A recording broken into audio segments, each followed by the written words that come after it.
gentlemen, and welcome to the bonus video, essentially, to the Mid-Year Movie Awards for 2023. And this is where we're going to shine a spotlight on you, talking about the fans' choice for best movies so far of 2023. We are also going to drop dime on our 3 favorite movie awards moments in the history of the movie awards. And then my good friend Tyler over here has some data analysis that we are going to take a peek at. Just some stuff from the years past of the movie awards, some interesting tidbits that he has come up with. We're going to start with the fans' choice. And the fans' choice for the last couple of years, this is when we put the challenge on Tyler to try to predict what you folks think are the best movies so far in 2023. So Tyler is going to be attempting to predict your top 5. That's how we're going to do this. And Tyler, do you have anything to say before you get started? This is where I either die a hero or live long enough to become a villain. That's a great way to put it. And most years, you're the villain. Yeah, because I always joke that in the fans' choice, I'm a bit of a dick. I always say it that way, and I'll probably say it every year because, like, I jokingly mock the audience in case you haven't watched this before. But, like, I like that anybody likes any movies, right? Even if I don't agree. Absolutely.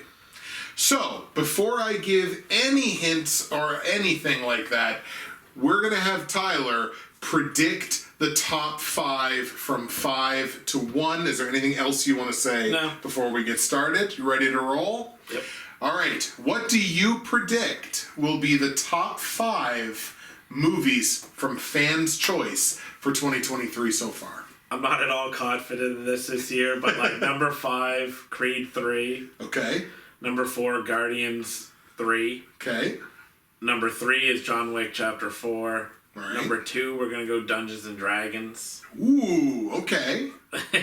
And number 1, I guess the Super Mario Brothers movie. I don't have any faith in myself this year. Okay. But that's my 5. So give us your list there one more time. All right. Creed 3, Guardians 3, John Wick 4, Dungeons and Dragons, and Super Mario. All right. Right on. So the way the actual fans' choice is going to play out is kind of like it has the last year or two in terms of like honorable mentions, the ones that didn't make the top 5. It's just easier to do it in tiers. Like, we're not really going to rank these specifically, but I'll let you kind of rapid fire and react to each one as we go. So in the, I guess the lowest, the base tier of the fans' choice, that's the second honorable mention, whatever, just under 2.5% of support. All right? We're looking at 80 for Brady. Yeah, all the old football fans. Shout out to Paul, because that's shout out to Paul for this one. Fast X. I mean, I guess anytime a Fast movie comes out, I guess there's definitely an audience that are going to look at that as like, that's my movie event of the year, right? Yeah. So it makes sense. The Tetris movie. That's it. That's fun. That's good for you. Boston Strangler, which I believe was a Netflix movie, I think. Sarah Bone Woman. That I've never heard of. No, I don't know that one either. Okay. Which actually, I didn't look at that. That might actually not even be from this year. Maybe it qualifies as a cheater. Somebody cheated. Some people cheated in our awards. How dare you? Yeah, how did we cheat? How dare you break our awards? Are You There, God? It's Me, Margaret. I consider that in my 5 because I know it got such good reception. The problem is, like, I don't know how to gauge any of this, so I end up going on sites like Rotten Tomatoes and looking at the scores, and it's that was one I almost picked for top 5. Right. Mithrigan. Yeah, of course. A Man Called Otto, which I was kind of surprised didn't have a little bit more, but it's nice that it's there. It's nice that it's on there. Totally. And Knock at the Cabin. Okay. So far you're safe. Because nothing that you picked was in. Haven't failed yet. Exactly. Then we have the slightly higher tier of honorable mentions. Just doesn't quite make the top 5. And those are just under 5% of support for each of these. Ant-Man and the Wasp: Quantumania. Okay. Ghosted. Is that fellas and whatever? Is that really good enough to be your favorite movie of the year? It was fine, but that deserves so much better. Anyway, whatever. And this is going to be the first X, unfortunately. No. The Super Mario Brothers movie. I'm done. I'm done. He gone. How dare you do this to Mario? You disgust me. Didn't even hit the top 5. You disgust me. Oh boy. But anyway, I'm done. Video over. I hope the theatrics entertained you guys. So, here we go. It's not as even split. So there is actually a 3-way tie for 5th place. So I will give you credit if any of these movies happen to be in here. Okay. It's partial credit, but we'll give it to you because there's no real delineating between them. I'm really hot for my Mario outrage. I worked myself up. Worked yourself up in a sweat. All right, let's go. So, in a 3-way tie for 5th place, each with a little over 7% of support. Cocaine Bear. Why do you guys always break my heart? First Mario. Cocaine Bear above Mario? Yes, in fact. I do everything I can for you. Everything. Anyway. Alright, well. Air. Look, like, I can at least respect that beat over Mario. Now the whole thing is just me. Everything is just being compared to Mario. Everything will be compared to the Super Mario Brothers movie now. Because you guys not realize that you have openly attacked my childhood, the childhood of many. Okay, but I can respect Air being in there. That was a good movie. It's an Affleck and Damon joint. A totally well-made movie on all fronts, so I can respect that being above Mario. Right, and John Wick Chapter 4. I mean, I'm not gonna hate on that. I mean, yeah. We're back on the board. You're back on his good side. Yeah. Now we have a 3-way tie for 2nd place. Okay. So still, these would be firmly within a top 5, obviously. And there is a definitive number 1. Okay. All right. So 3-way tie for 2nd place. We have Dungeons and Dragons: Honor Among Thieves. That was like the people's champ. Yeah. I think it really. I'm actually really happy that movie ended up being as good as it. Absolutely, because it looked like it should have been nothing. Yeah, like I'm really happy about that. Totally. It's okay that that's over Mario. And each one of these movies, by the way, has about 9.5%. Okay. All right, so just under 10%. We have Guardians of the Galaxy Volume 3. Sure. And then here's an interesting one. Evil Dead Rise. I didn't think that had enough steam to get in my top 5. There's a lot of people that really like that franchise. I really like that franchise, but I really like the first 3 movies, and I like Rise too, but I don't love it. Right.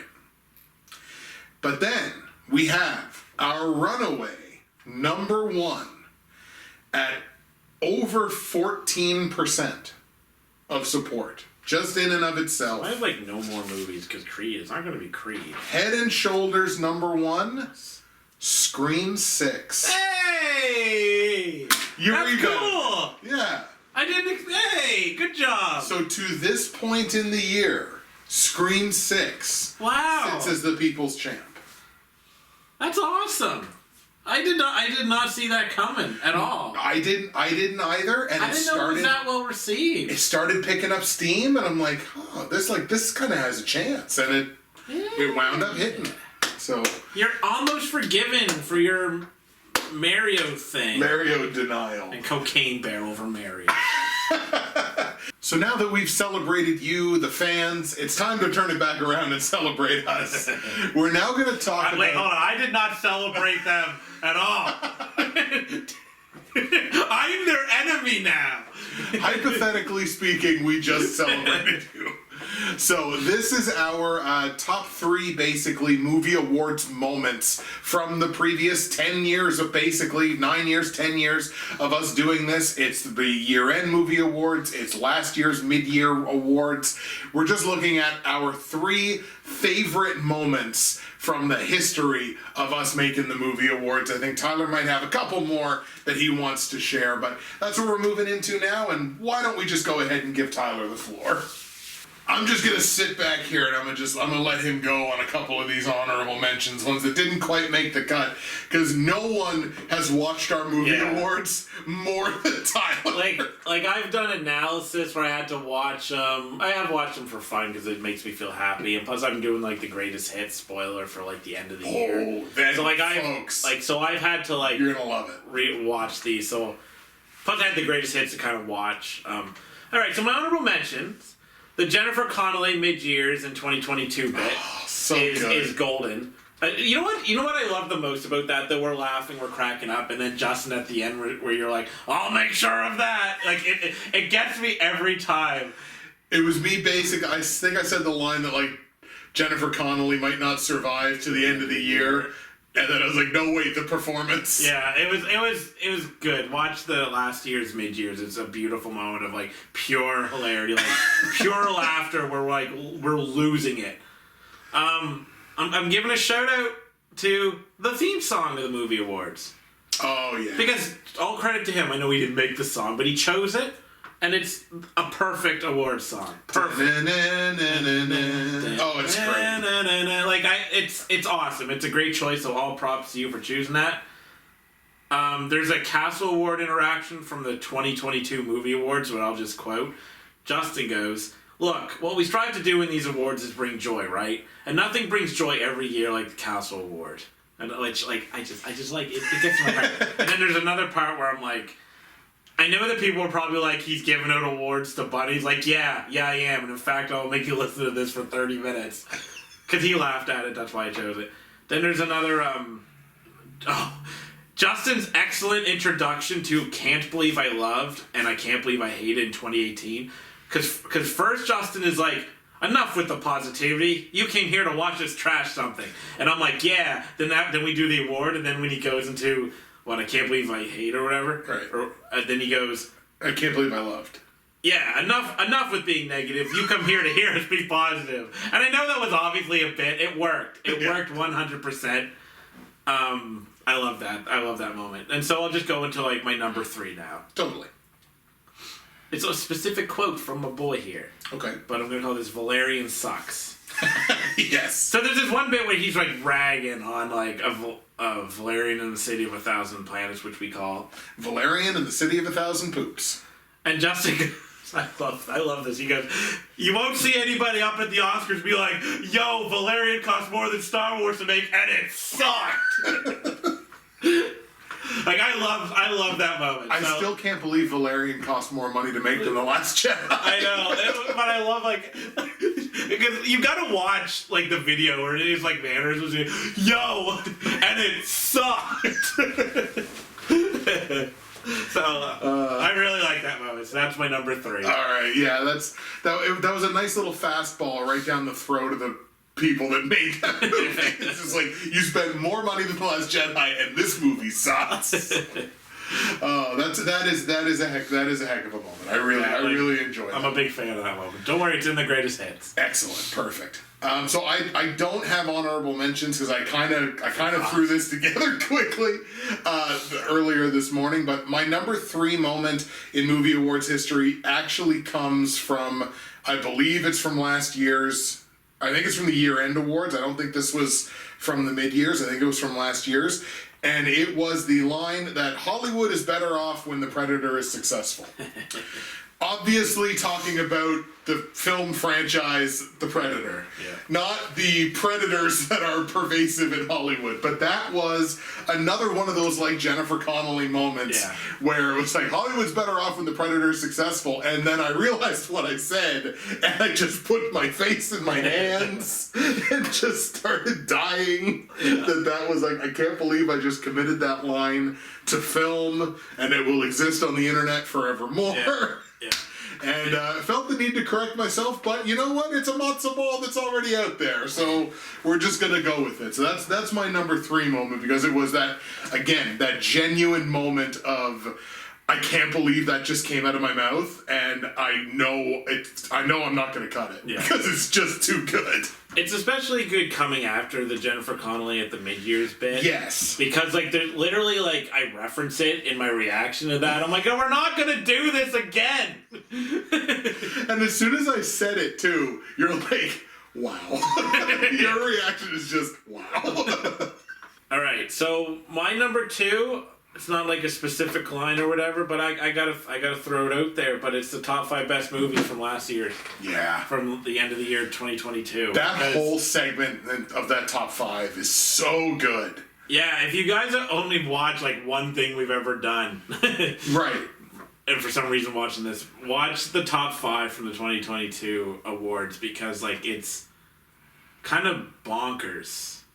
I mean, I say that to people, and I know they probably think, like, it was a movie awards, how insane can it be? It's like, okay, but in context of a movie awards. Right. Because there was, like, double turns, and you said that Vince Russo is officially booking the movie awards, and, like, we don't know, like, Clerks comes in, but it wasn't gonna be in, because, like, and then, like, you didn't know Terrifier 2 was coming, and the Batman magically wasn't number 1 for either of us. Right. And it was, like, I mean, you were this was actually what surprised me about it was you were super happy Beavis and Butthead was number 5, and you were like, wow, and I'm like, what? I love Beavis and Butthead. You're like, I know, but like to see it that high, the most entertaining bit of movie awards content we've ever done, even though it's not my number 1, and you'll understand why when I tell you. I think it's the most entertaining, elongated segment that we've ever done.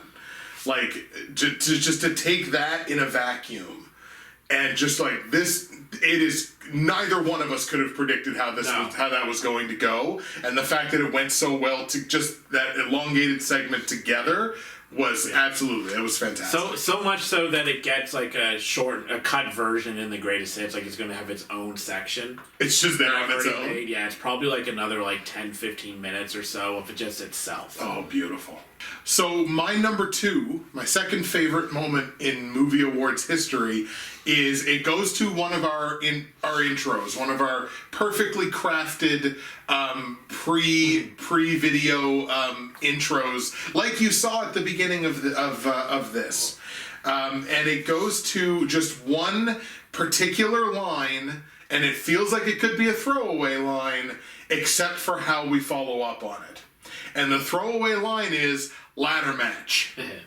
So I can't remember what year it was the intro to, but we're just having this conversation, and we're arguing, right? We're trying to settle a difference, and we don't know how we're going to do it. And it's like, no, we're going to solve this with calm, rational discussion. And then this guy from behind the camera screams, ladder match. And I just look at him with the exasperation of 20 years of friendship. And I turn around and I walk away from him, cutting a Paul Heyman promo on him as I'm walking away. Every year, this stupid BS. Yeah. And I walk around the corner, and the next time you see me, I'm carrying a ladder. Because I know I'm not going to be able to argue against the ladder match, but I'm going to let you know what I feel about it. And just that moment is one of the funniest throwaway bits that I feel like, not even throwaway bit, but just bits. One of the funniest bits that I think we've ever put in one of those intros. Look, the intro that we just filmed today, and you saw at the beginning of the Miscellaneous video, I think is one of the best things we've ever done. But that moment, that ladder match segment in that intro that year, my second favorite thing that we've ever done in the movie awards. I considered your specific line of like, so every year I got to deal with your stupid BS, because I still laugh every time I hear you say that. Right. So that was in my list, because I had quite a few. I cut off a bunch. Yeah. Didn't want to get too crazy, although I should have. But yeah, that was one of mine, so that I really like that too.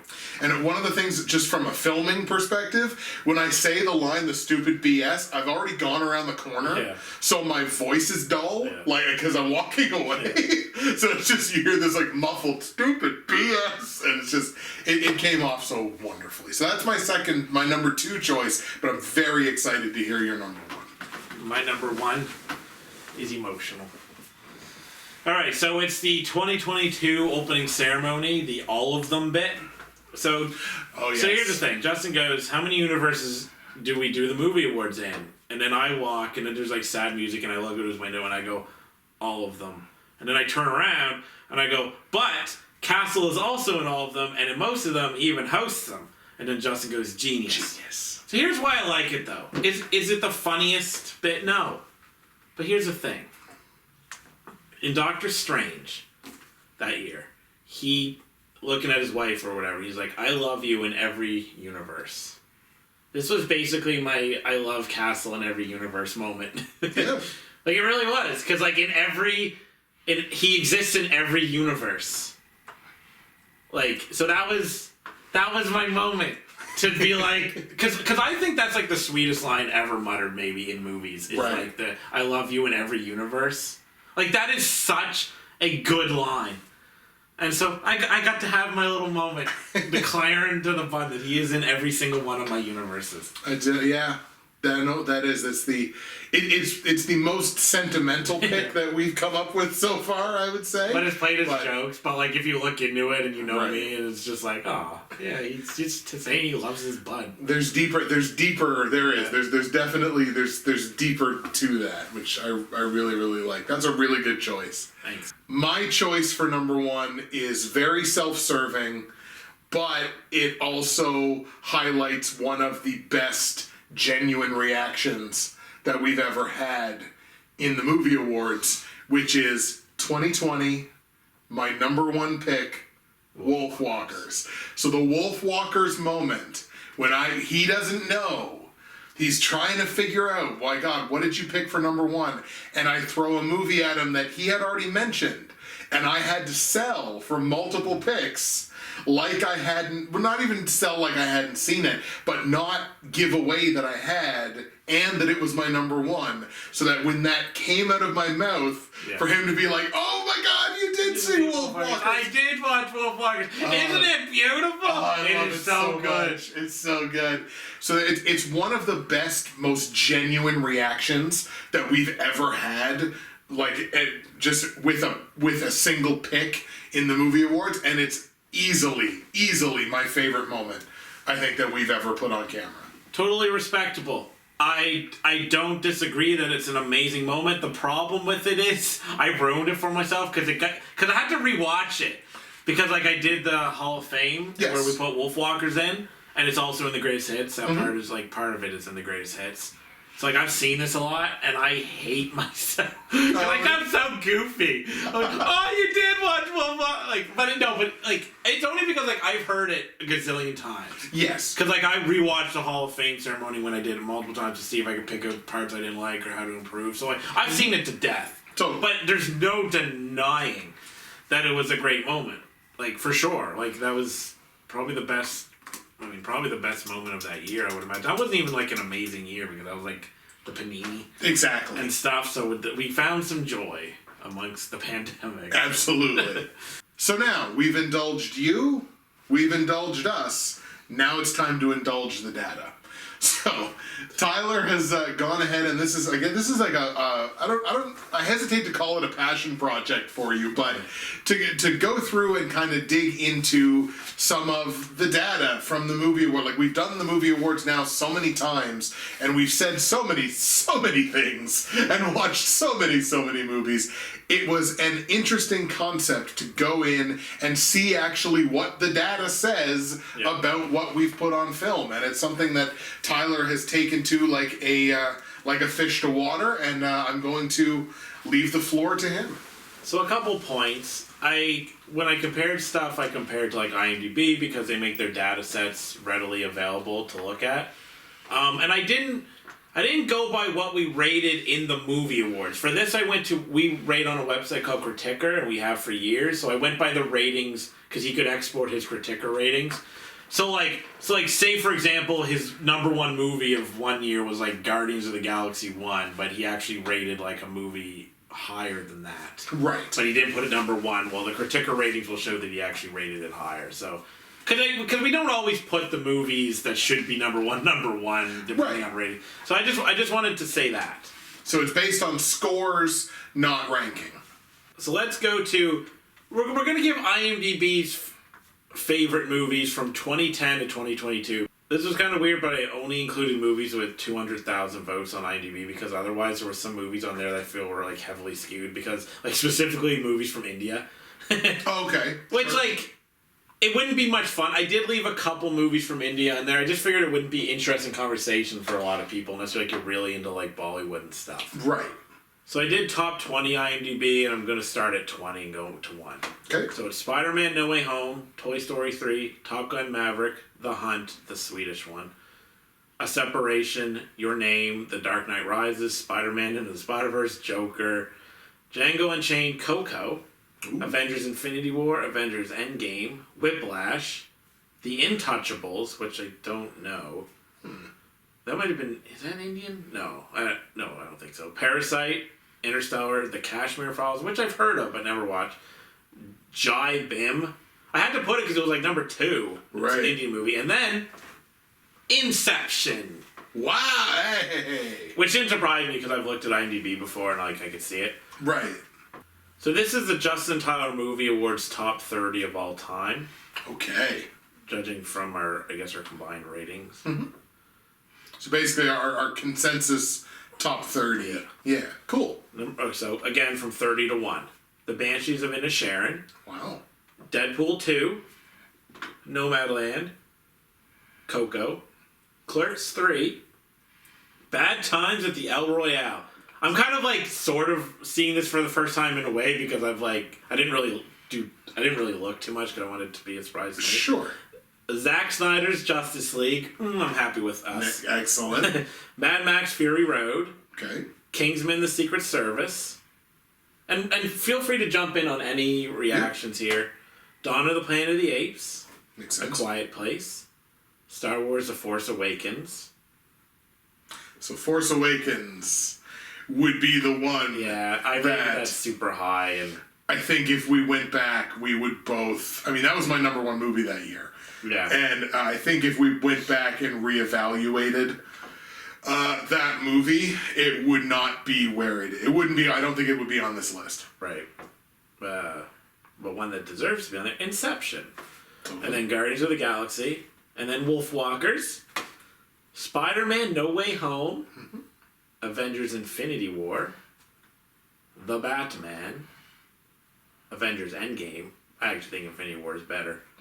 And do you think you can guess?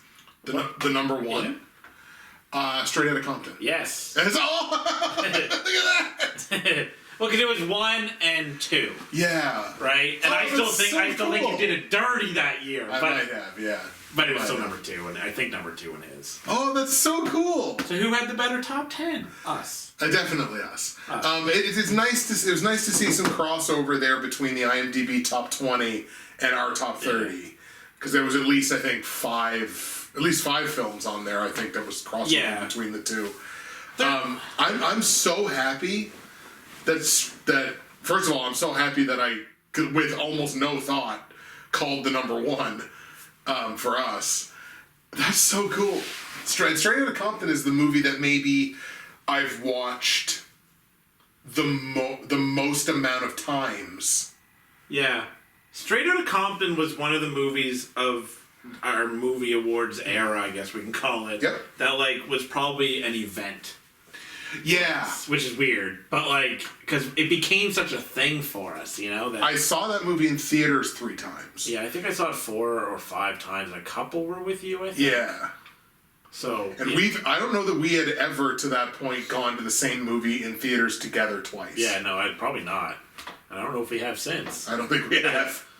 Alright, now we're gonna go specifically with, like, the biggest differences between me and IMDb and you and IMDb. And, Okay. you know, again, jump in whenever. There's 15. I filtered it by, like, a 40-point difference, right? So if I'm a 6 out of 10 and they're a 10 out of 10, I consider that a really large difference, right? Yeah, absolutely. So, alright, so we'll start at the lowest difference to the highest. And this is all, again, 40. I'm not going to say every single one until we get to one that's, like, really big or something, or interesting. So mine is The Beach Bum, of course. Pixels, Once Upon a Time in Hollywood, Helltown, Avatar: The Way of the Water, because I hate that movie. Megan is Missing, which is like gotten popular on TikTok. It's funny. I was there first. Trash Humpers, another Harmony Korine movie. The Eternal Daughter, Memoria, Fighting, America the Motion Picture, Spring Breakers, another Harmony Korine movie, Moxie, Last and First Men, and with a whopping 58 points, Woman in Gold. Oh yeah. Oh, and then I fell asleep during. For a few minutes I was like, I'm done. Look, I'm out. we love Dame Helen Mirren. Yeah. But and we love Ryan Reynolds because I think it's a Ryan Reynolds movie, isn't it? It is. So it's, but God, that movie was boring. It was so cool. It was so. I liked it more than he did, but oof! I look over and he's gone, just dead to the world. It's like, oh man, I've never seen that before. Well, for me, when I was making it, I noticed the 3 Harmony Korine movies. Yeah. He's my favorite director. Absolutely. But yeah, so now, more interestingly, because I'll get to see your reaction, so IMDb and Justin's biggest differences. Again, starting... Well, okay, yours actually starts at 32. Okay. Parker, I Spit on Your Grave. Okay. Furry Vengeance.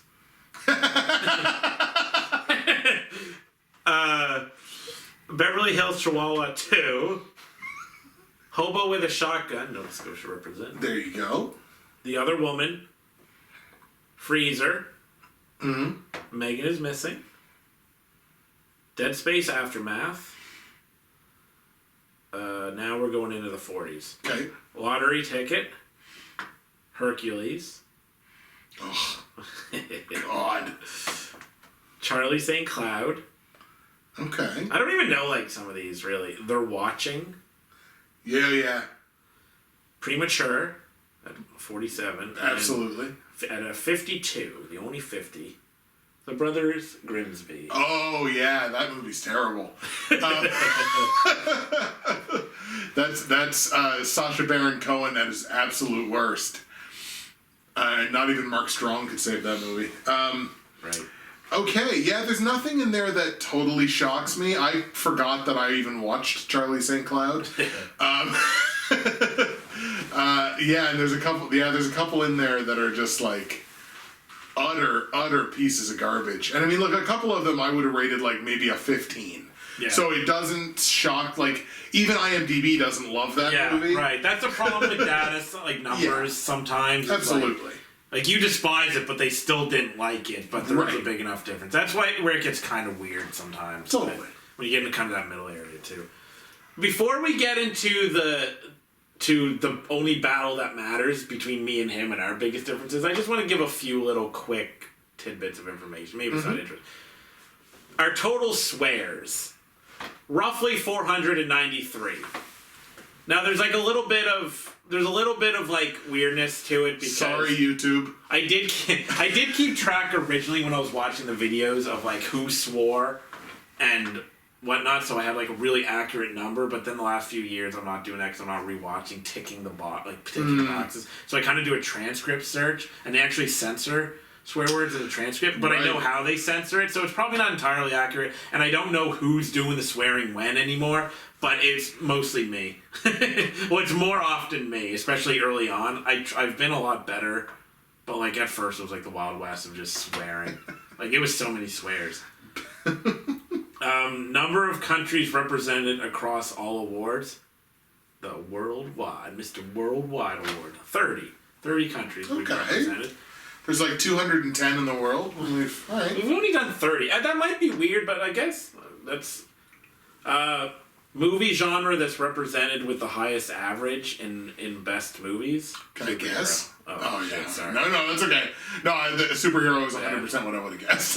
And most included genre of movies in best movies. Just the one that shows up the most. Oh, okay. That's gotta be drama.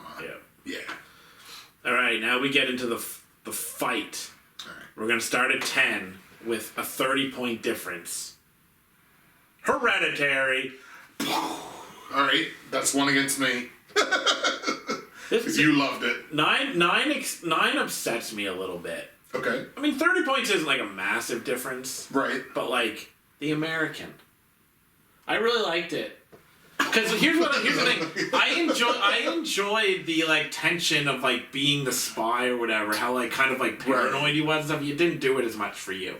That's with Clooney, isn't it? Yeah. Yeah. I actually like. I think back to that movie like super fondly. But not you.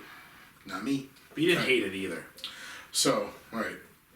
Number 8. This is my bit, by the way. Go ahead. The Hangover Part 2. That's a boom against you. That movie's not that good. If I watched it again, I wouldn't like it. I like Really the as first much, one. I'm sure. I like the first one, but it like dropped off really quick for me. I'm just gonna keep talking so your arms get tired. Absolutely. You've done a lot of work. Didn't you see my boxing prowess earlier? All right, go on. Number 7 at 35 points is Snitch. I don't think I cared, or maybe I liked it and you hated it. I don't actually remember. Which one was Snitch? I think was The Rock not in that one? Or was that Statham? Or was it? I think it was The Rock. Was it The Rock? Or I'll just. What does each other? It's the only one that's not a feature-length film. Number 6 at 35 points is Saving Face. Because this dumbass gave it 100. 100! This guy gave it 100! 1, 0, 0. Like, I didn't even hate it, but like this guy, I think he even criticizes himself in the Critica review. Oh, I do. 100%. He gave it 100! A short film set in a pro wrestling universe where a good guy tag team gets split up because one of them wants to turn heel.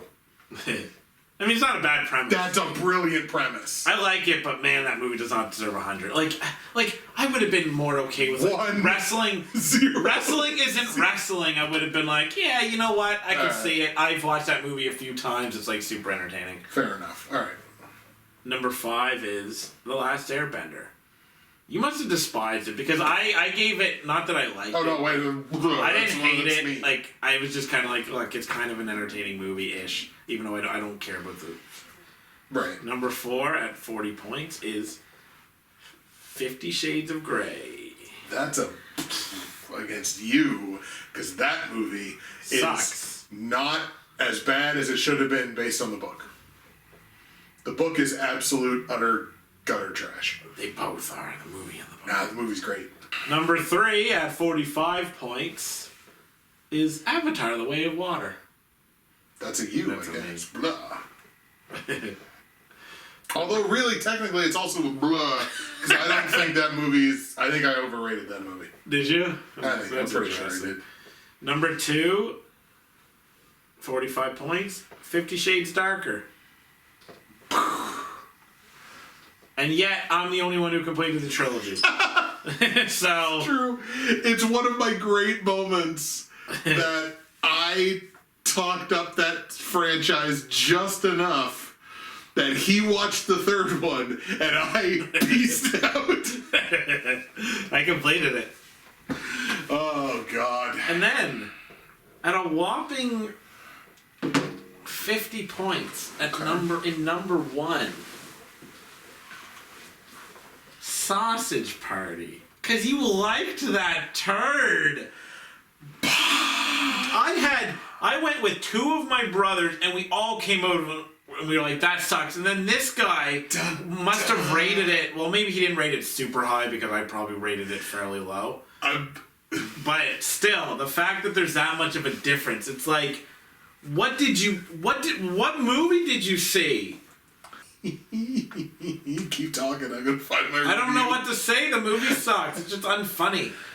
Like, it's just complete, absolute nonsense. Like, oh, we're a cartoon and we're making offensive, raunchy jokes. I rated that movie an 80. Okay, so maybe he did rate it quite, because 80's really high for him. 80's are really So good. I rated it a 30.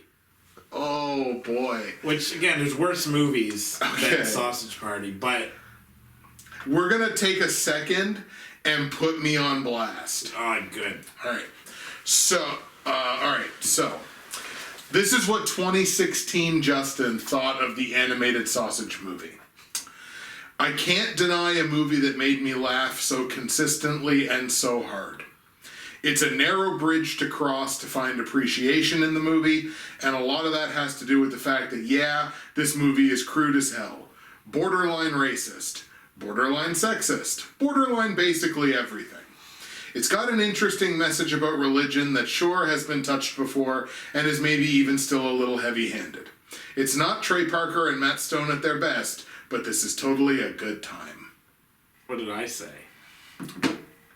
Now let's juxtapose that against Tyler's review.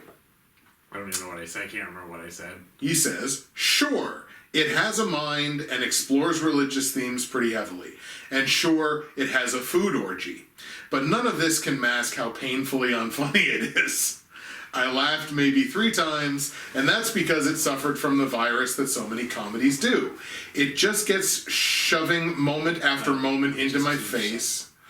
Oh, it just keeps shoving moment after moment into my face, and the jokes never breathed, nor were they amusing. I don't know if I'm disappointed, but I was hoping Goldberg and Rogan would do better than this. Agreed. I mean, look, who do you believe? The guy that likes Sausage Party or the guy that doesn't like Sausage Party? You have to pick a side, audience. There we have it, folks. A little peek into what is obviously an entire world of data and analytics and things like that that can be pulled from literally 10 years of being in front of the camera talking about movies. I appreciate that very much, and I know there's a ton more that obviously can be taken, but that's a little peek into what we've committed to film and what will live on forevermore in our bad opinions about Sausage Party.